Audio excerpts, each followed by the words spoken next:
In the abyss, you have demons. And in the 9 hells, you have devils. These are the other side to the chaotic demons. Welcome back to Andy's Guide to D&D. Today we will be going over all the things in the 9 hells and everything to do with devils. Last week was demons, so check that out if you missed it, and subscribe so you don't miss another one. As always, I'm going to go through what the official books say. If you disagree with anything here, or it's different in your game, please do drop a comment and tell me how it's different. We can all learn from each other in the comments below. So, what are devils, and how do they differ from demons? Well, demons are chaotic in every sense of the word, whereas devils are more refined evildoers. They make plans and manipulate people into doing evil for them, being the mastermind behind the scenes. That's not to say they can't get their hands dirty. In fact, some of them are particularly powerful, but it's more so that they have underlings who respect the hierarchy, and therefore they can use these tools rather than just attacking. All devils are inhabitants of the 9 hells, a place which glorifies wickedness and has institutionalized cruelty. There are rigid chains of command, and the only way to move up the hierarchy is to be promoted by those above you. It is ruled over by Asmodeus, who is the most powerful as Lord of the 9 hells. While there are 9 layers to the 9 hells, they are not all uniform, with different laws of physics and properties of matter defining each level. They are ruled over by their own archdevil, normally epitomizing a particular theme or sin, but Asmodeus is the overall controller of the 9 hells. So what are the devils that are provided to us in the monster manual? Well, there are 11 different types which we will go through, but as with demons, the most powerful do not have stat blocks provided. If you are going to send your party up against one of those, you'll need to come up with a stat block, and that stat block will probably be stronger than anything you could find in the monster manual. Before we go through the types as well, it is worth pointing out that they are similar in a lot of ways. All devils have immunity to fire and poison damage, and they can't be poisoned as a condition. They also all speak Infernal and have some element of dark vision.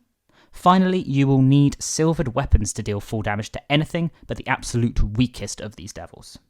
Now that the similarities are out of the way, let's look at how the types differ. So let us start with the weakest devil in the book, which is a Lemure. These have a combat rating of 0, literally nothing, so they aren't particularly scary. They are mortal souls that have been twisted by evil and forced to wander the 9 hells indefinitely. Their only escape is to be promoted to a lesser devil. Until then, they just wander around, hitting what they can find and just generally being kind of bad. If they are lucky though, they can get promoted to a lesser devil. These are imps, spine devils, bearded devils, barbed devils, chain devils, and finally bone devils. While all of these are lesser devils, there is a hierarchy amongst them, with imps at the bottom and the bone devils at the top. I'll quickly run through the basics of each of these, as I don't want to spoil all the stat blocks, but this should give you a rough idea of what they're all about. I'm just going to give one line on each, just so you can get a flavour of what to expect when you come up against each of these.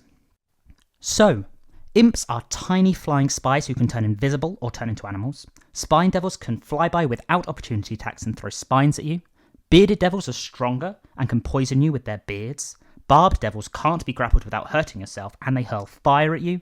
Chain devils can whip you from afar and control any chains they see, and bone devils can sting you and are the strongest of this group by far. That is all of the lesser devils. They are the foot soldiers of the higher-ups and are the most common ones that you'll be encountering. Above them, you have the greater devils.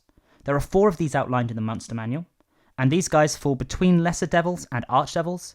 A greater devil can only be promoted to an archdevil status by Asmodeus himself, so a lot of these guys get stuck at this level. The 4 types of devils sitting as greater devils are horned devils, who can fly, hurl flame, wound with their tails, and are pretty beefy. Erinyes, who are beautiful but fierce, with weapons that can deal extra damage both up close and at a distance. We then have ice devils, who can create walls of ice, as well as deal a lot of damage with multiple attacks and have a resistance to cold. Finally, we have pit fiends, the strongest of them all, with a fear aura, spellcasting, 4 multi-attacks, some with poison, and an HP pool to rival dragons. These guys are terrifying. You will need to hope that you only come up against one of these at a time, and you will need to be prepared when you do. The main thing to remember is to silver your weapons and to not rely on fire or poison damage. Now we go to the archdevils. Now, these are hand-selected by Asmodeus himself to lead his battalions. Each of these lead 1 layer of hell, and we will be going through all of them from layer 1 to layer 9, which is the deepest. So layer 1 is Avernus and is ruled over by Zariel. This layer is normally the entrance to the Nine Hells and has connections to many other planes. Level 2 is called Dis and is ruled over by Dispater. This layer contains the Devil's Prison and the Iron City. Level 3 is Menorus, ruled over by Mammon, the Archdevil of Greed. And level 4 is Phlegethos, ruled over by Belial and Fienna, a father-daughter duo who can sometimes be at odds with each other. Level 5 is Stygia, ruled by Levistus and is a never-ending frozen sea. Level 6 is Malboga, ruled by Glacia, the daughter of Asmodeus, who is incredibly unpredictable. This layer resembles a never-ending cliff face. Level 7 is Maladomini, full of cities built and then abandoned by ruler Beelzebul. Level 8 is Cania, watched over by Mephistopheles, and is an unforgiving frozen wasteland. That just leaves level 9, Nessus, where Asmodeus himself resides in his giant citadel.